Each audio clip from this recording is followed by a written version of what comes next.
प्रणाम मित्रों। कुलदीप भगत online classes में पुनः स्वागत करता हूं। देखिए, मौर्योत्तर काल के अंदर जो विदेशी आक्रमण हुए थे, जिसमें अपन बात कर रहे थे शक, कुषाण, इन आदि की अपन ने बात करी थी। शकों की बात करी, हिंदी वन शासकों की बात करी, कुषाणों की अपन ने बात करी। इसके बाद में जो है, देखिए, मौर्योत्तर काल के बाद में शुंग वंश अपन देख रहे हैं। शुंग वंश यानी मौर्यों के बाद में जो मौर्योत्तर काल आया है उसमें शुंग वंश है। और शुंग वंश का जो समय है यह है 185 से 75 ईसा पूर्व का है। 185 से 175 ईसा पूर्व का है। स्रोत देखिए, शुंग वंश को जानने के जो स्रोत हैं, ये एक तो है पुराण। पुराण में क्या क्या है? मत्स्य पुराण और वायु पुराण। नेक्स्ट है, 2 नंबर पे है बाण भट्ट की पुस्तक है हर्षचरित। बाण भट्ट की पुस्तक है हर्षचरित। इसके अंदर कहा गया था या कहा गया है कि अंतिम मौर्य शासक, अंतिम मौर्य शासक वृहदर्थ की हत्या, वृहदर्थ की हत्या उसके सेनापति किसने कर दी थी? पुष्य मित्र शुंग के द्वारा कर दी गई। ये जो षड्यंत्र है, इसमें बाण भट्ट की पुस्तक से अपने को पता चलता है। नेक्स्ट एक पुस्तक है मालविकाग्नि मित्रम। मालविकाग्नि मित्रम, मालविकाग्नि मित्रम है, ये कालिदास की है। कालिदास की है और ये कालिदास का प्रथम नाटक है। प्रथम नाटक है। इसमें शुंग वंशीय राजा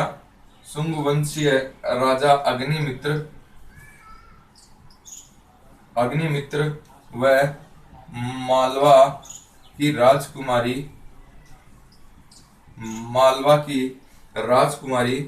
मालविका जो रानी मालविका जो रानी की सेविका थी की कहानी है। प्रेम कथा है ये, प्रेम कथा है। नेक्स्ट है 4 नंबर पे पतंजलि का महाभाष्य है।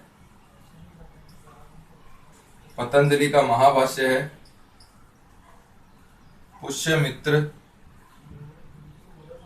पुष्यमित्र शुंग का पुरोहित था।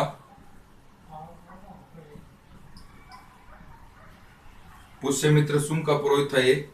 पुष्यमित्र ने अपने शासन काल के अंदर 2 अश्वमेध यज्ञ किए और इन अश्वमेध यज्ञ का पुरोहित जो था यह स्वयं पतंजलि था। हरिवंश पुराण के अंदर, हरिवंश पुराण है, हरिवंश पुराण में पुष्यमित्र को औद बीज कहा गया है।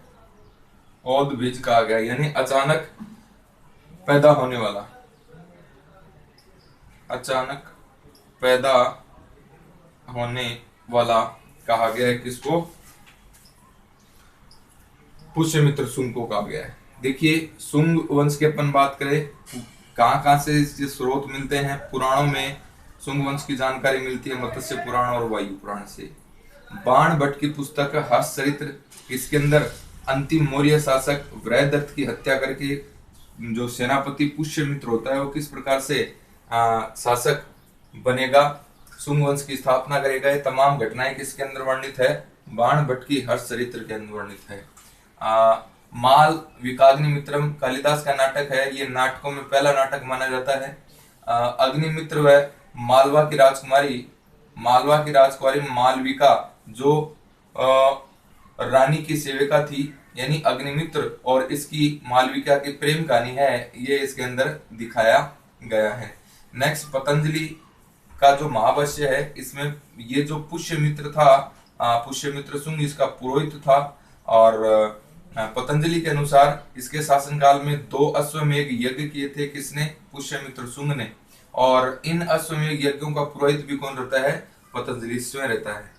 हरिवंश पुराण के अंदर पुष्यमित्र है, इसको ओदबीज कहा गया है। ओदबीज का मतलब होता है अचानक पैदा होने वाला, अचानक पैदा होने वाला कहा गया है। किसको? पुष्यमित्र शुंग को कहा गया है। आगे देखिए, ये बात थी स्रोतों के संदर्भ में, स्रोत थे सभी, स्रोतों के संदर्भ में बात थी ये। नेक्स्ट देखिए आप, ये तो साहित्यिक स्रोत थे। अब है पुरातात्विक स्रोत। पुरातात्विक स्रोत, तो पुरातात्विक स्रोत है, एक अभिलेख मिला है अयोध्या से, अयोध्या अभिलेख, अयोध्या अभिलेख है। अयोध्या के राज्यपाल, अयोध्या का राज्यपाल था धनदे, इसका अभिलेख है ये। और इससे पता चलता है कि पुष्य मित्र के द्वारा 2 अश्वमेध यज्ञ हैं, ये किए गए। 2 नंबर पे है भरहुत का अभिलेख, भरहुत का अभिलेख है, यह एमपी से प्राप्त हुआ, यहां से भी जानकारी मिलती है। नेक्स्ट है बेसनगर का अभिलेख है, और बेसनगर के अभिलेख के बारे में अपन बहुत बार बात कर चुके हैं। इस अभिलेख से क्या पता चलता है? तक्षशिला का यवन शासक था एंटियालकिड्स,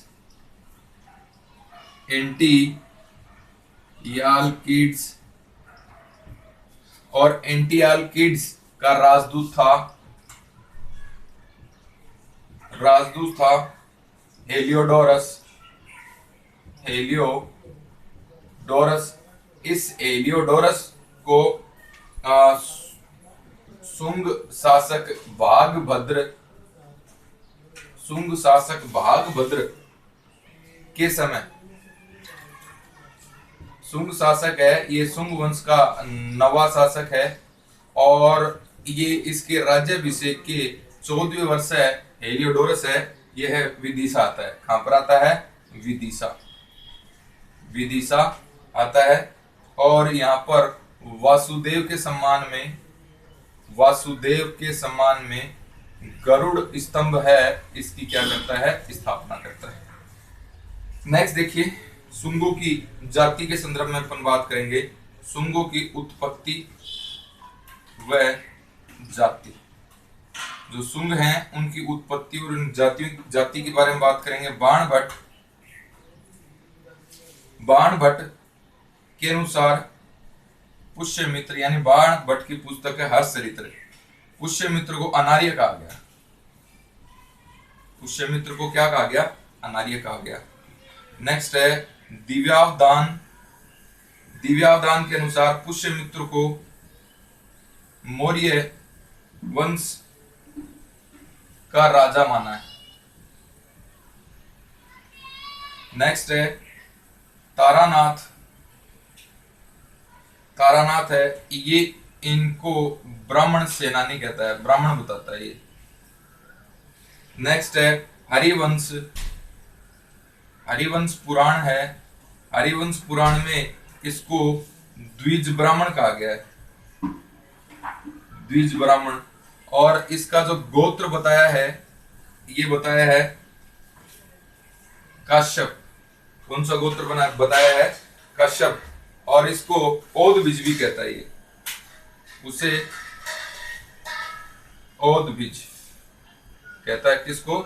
पुष्यमित्र शुंग को। कौन सी पुस्तक में कहा गया है? हरिवंश में कहा गया है।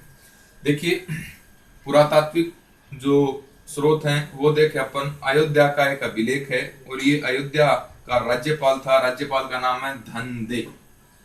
और इसके समय यहाँ पर जो जानकारी मिलती है, क्या जानकारी मिलती है कि पुष्यमित्र शुंग ने 2 अश्वमेध यज्ञ किए थे। बारूद के अभिलेख से पुष्यमित्र शुंग के बारे में जानकारी मिलती है। बेसनगर का अभिलेख है, इस अभिलेख में क्या महत्वपूर्ण जानकारी मिलती है? तक्षशिला का शासक था एंटियालकिड्स, जो यवन शासक था, और इसी एंटियालकिड्स ने अपना एक राजदूत है जिसका नाम हेलियोडोरस है, वो शुंग शासक भागभद्र के समय कहां पर भेजा था? विदिशा में भेजा था। और ये भागभद्र है, ये शुंग वंश का 9वां शासक है, और ये हेलियोडोरस जो यहाँ पर आता है भागभद्र के समय, तो ये भागभद्र का है राज्याभिषेक का 14वां वर्ष चल रहा होता है। और विदिशा के अंदर हेलियोडोरस आता है और यहाँ पर वासुदेव के सम्मान में गरुड़ स्तंभ की क्या करता है? स्थापना करता है। ये भागवत धर्म का प्रमाण भी है। नेक्स्ट है, इनकी उत्पत्ति और जाति के संदर्भ में बात करें तो बाण भट्ट है, इसकी पुस्तक है हर्षचरित। इसके अनुसार पुष्यमित्र जो है वो क्या है? अनार्य है। पुष्यमित्र क्या है साहब? अनार्य है। इसके बाद में दिव्यावदान, दिव्यावदान के अंदर मौर्य वंश का ही राजा बताया गया पुष्यमित्र को। तारानाथ है, ये इसे ब्राह्मण सेनानी कहता है, और हरिवंश पुराण के अंदर इसको द्विज ब्राह्मण कहा गया है, यानी जनेऊ धारण करने वाला ब्राह्मण कहा गया है। और इसका गोत्र है, यह है कश्यप बताया है। और हरिवंश में ही इसको क्या कहा गया है? ओद बीज, यानी अचानक पैदा होने वाला कहा गया है। और इनकी जाति के अंदर देखिए और कौन सी इंपॉर्टेंट बात होगी जाति के अंदर। जाति में देखिए अपन मालविकाग्नि मित्रम में, मालविकाग्नि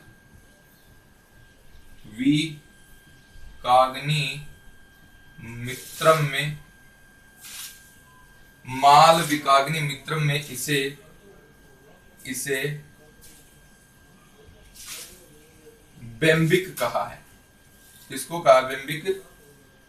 इनके कुल को सुंग कुल को, सुंग कुल का नाम बताया बेम्बिक। नेक्स्ट है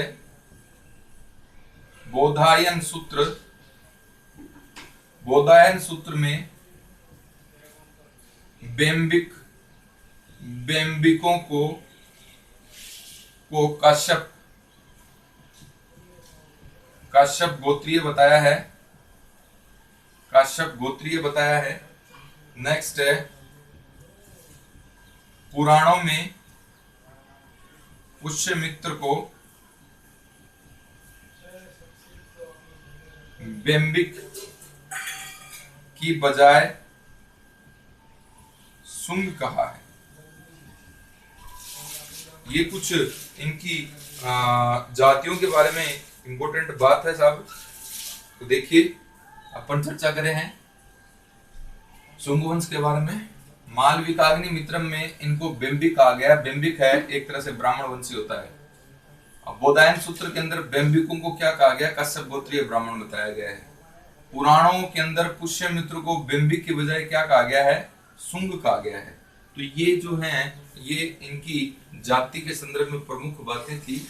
अब अपन बात करें तो देखेंगे पुष्यमित्र शुंग है, इसकी अपन बात करेंगे। ये तो इनके स्रोतों के बारे में बात कर रहे थे कि कैसे कैसे स्रोतों से अपने को महत्वपूर्ण जानकारियां मिलती हैं। अब देखिए पुष्यमित्र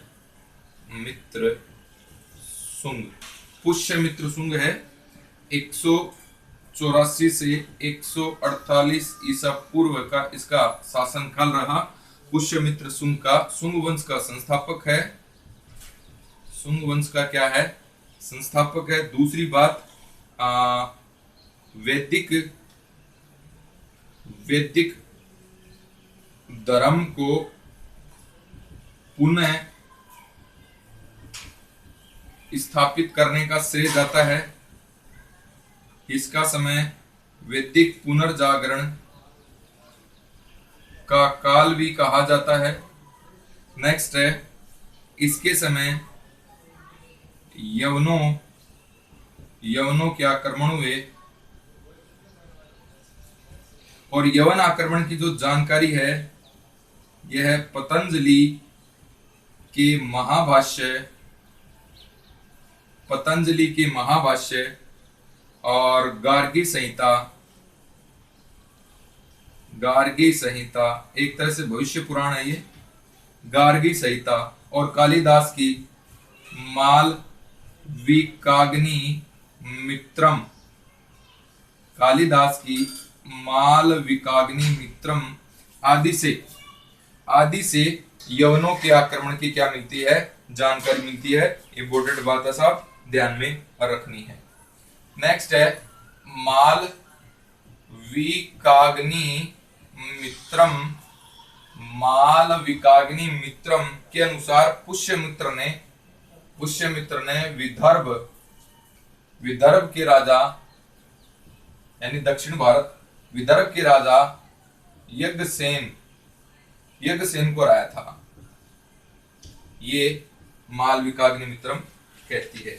अब इसकी धार्मिक नीति देखते हैं। धार्मिक नीति पुष्यमित्र शुंग की क्या थी? दिव्यावदान व तारानाथ के विवरणों के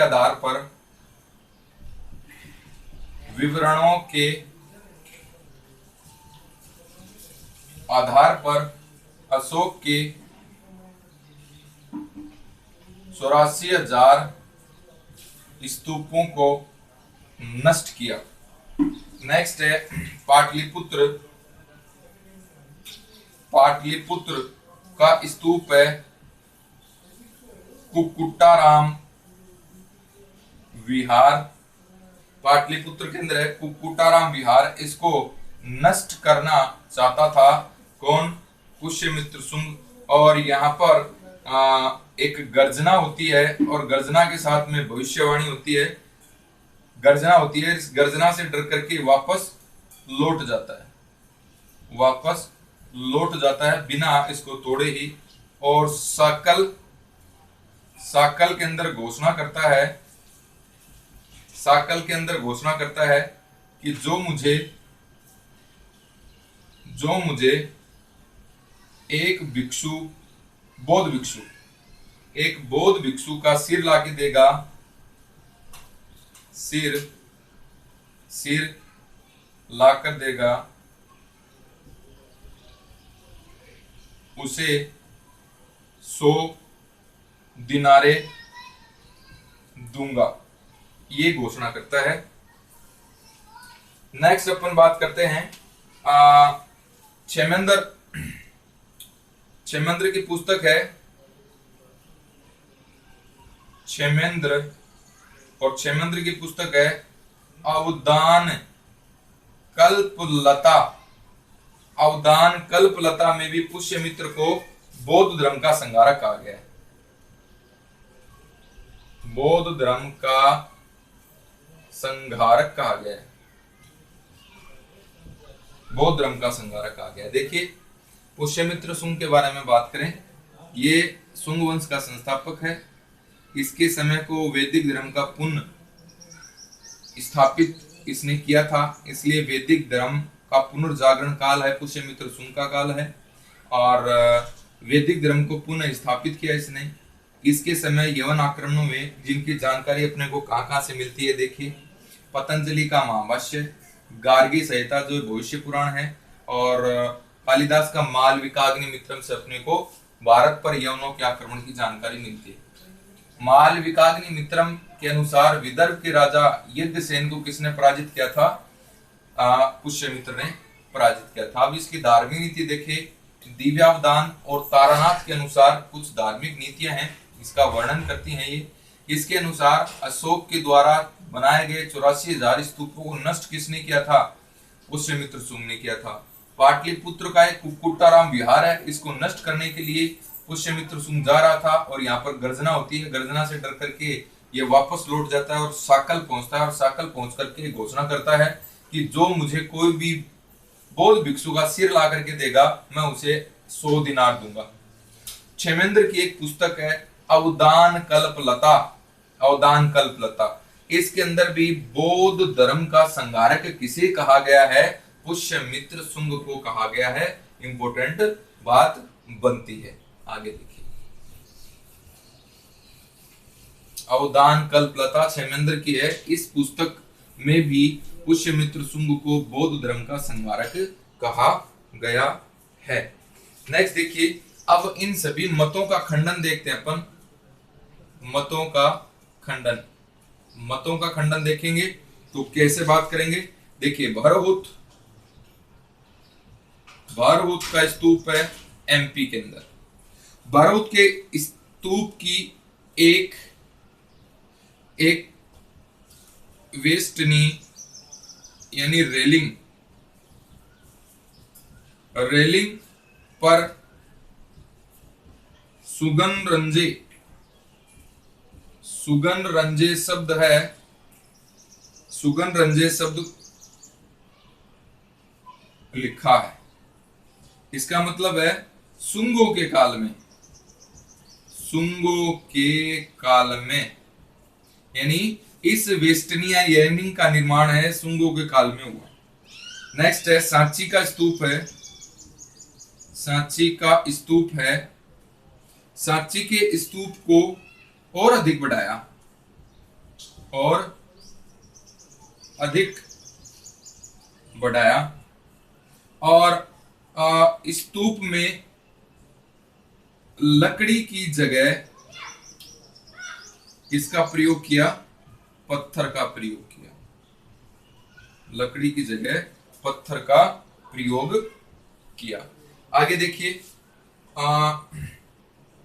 ये सांची अभिलेख है, इसके अंदर एक इंपॉर्टेंट बात और बनती है। इस सांची के अभिलेख के अंदर एक तो आपकी गजलक्ष्मी, गजलक्ष्मी की प्रतिमा है, और दूसरी है साल बंजिका, साल बंजिका की मूर्ति। ये साल बंजिका की मूर्ति है वृक्षों के नीचे,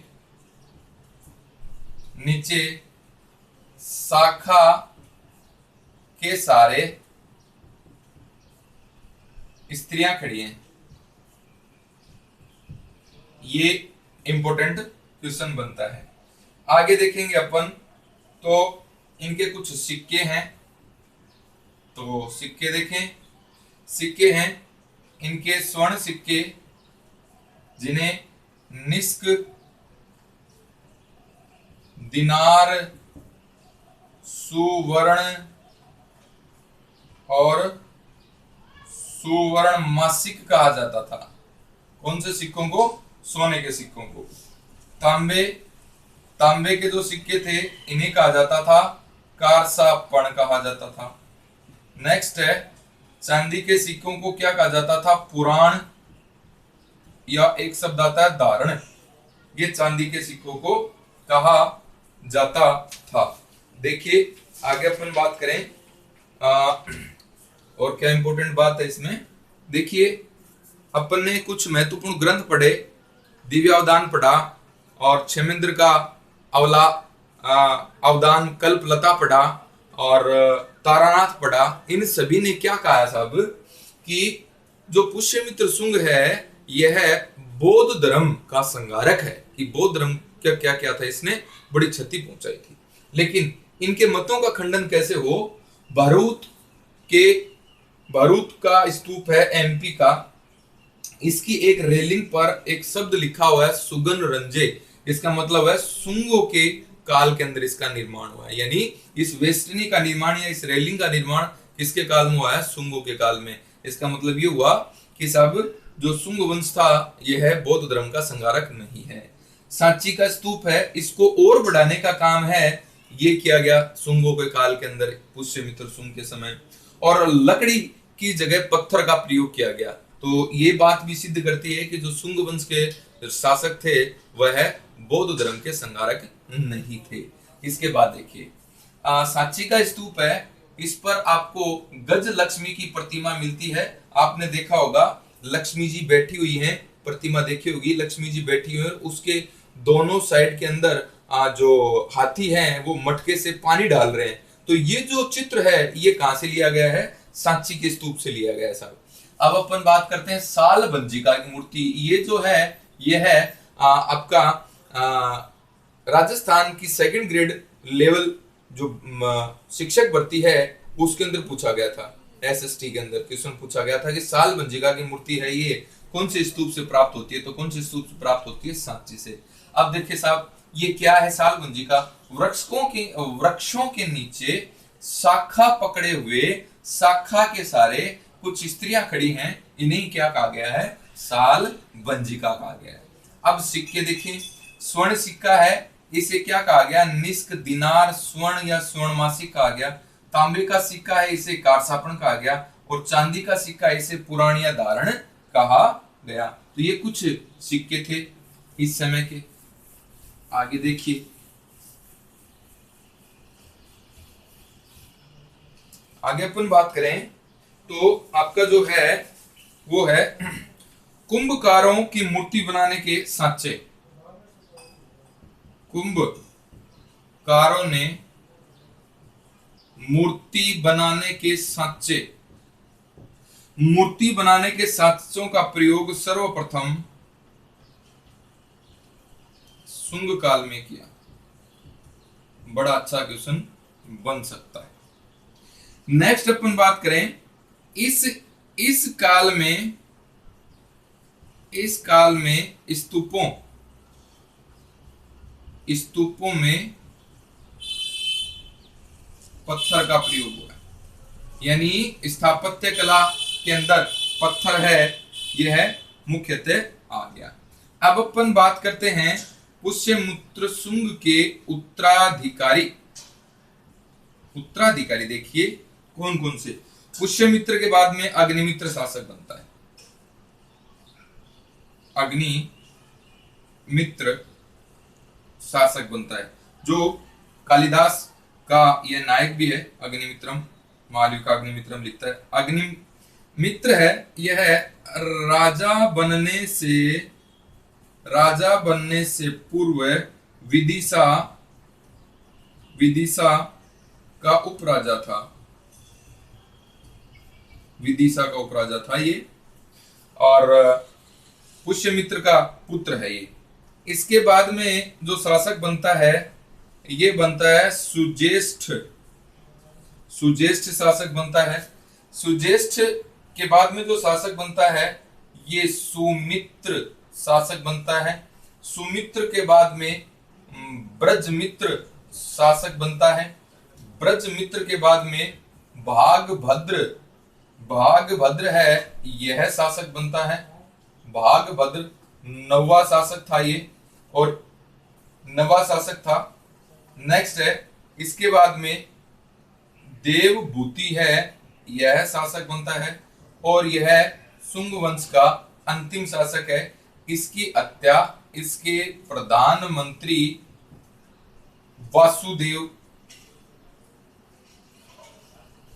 वासुदेव ने कर दी। और इस वासुदेव ने कौन से वंश की स्थापना की? कण्व वंश की स्थापना की। कौन से वंश की स्थापना करी साहब? कण्व वंश की स्थापना करी इसने। नेक्स्ट देखिए, कण्व वंश में आपको सिर्फ और सिर्फ ध्यान में रखना है पहला शासक और अंतिम शासक। तो कण्व वंश का प्रथम शासक या संस्थापक कौन था? वासुदेव 75 ईसा पूर्व। और अंतिम शासक जो था, ये सुशर्मा था। और इस सुशर्मा की हत्या है, यह किसके द्वारा करी जाती है? सिमुक के द्वारा। और सिमुक के द्वारा कौन से वंश की स्थापना कर दी जाती है? सातवाहन वंश की स्थापना कर दी जाती है। तो इसके बाद अपन सातवाहन वंश पढ़ेंगे। देखिए, कुंभकारों के द्वारा मूर्तियों के सांचे बनाने की विधा है सर्वप्रथम कौन से काल में शुरू की है? शुंग काल में। इस काल के स्तूपों में किसका प्रयोग हुआ है? पत्थर का प्रयोग हुआ है, यानी ईंटों की जगह स्थापत्य कला में पत्थर आ गए। उत्तराधिकारी देखिए, उत्तराधिकारी में अपन देखेंगे पुष्यमित्र शुंग का जो बेटा था अग्निमित्र, ये शासक बनता है। और शासक बनने से पूर्व विदिशा का क्या था? उपराजा। अग्निमित्र के बाद में सुज्येष्ठ बनता है। सुज्येष्ठ के बाद में सुमित्र के बाद में ब्रजमित्र, और ब्रजमित्र के बाद में भागभद्र है, यह इस वंश का नवा शासक था। और इस वंश का जो अंतिम शासक है, ये है देवभूति इस वंश का अंतिम शासक था। भागभद्र नवा शासक है। और देवभूति की हत्या इसी के ही प्रधानमंत्री वासुदेव के द्वारा कर दी गई। और वासुदेव ने कौन सा वंश की स्थापना करी? कण्व वंश की स्थापना करी। कण्व वंश का पहला शासक वासुदेव था और अंतिम शासक शु शर्मा था, और शु शर्मा की हत्या है ये कौन कर देता है? सिमुक। और सिमुक द्वारा क्या किया गया? सातवाहन वंश की स्थापना की गई। तो ये बात थी आपके शुंग वंश की, कण्व वंश की। इसके बाद में जो अपना अगला जो राजवंश होगा ये सातवाहन राजवंश होगा। तो अगली क्लास में अपन सातवाहन वंश के बारे में पढ़ेंगे। धन्यवाद।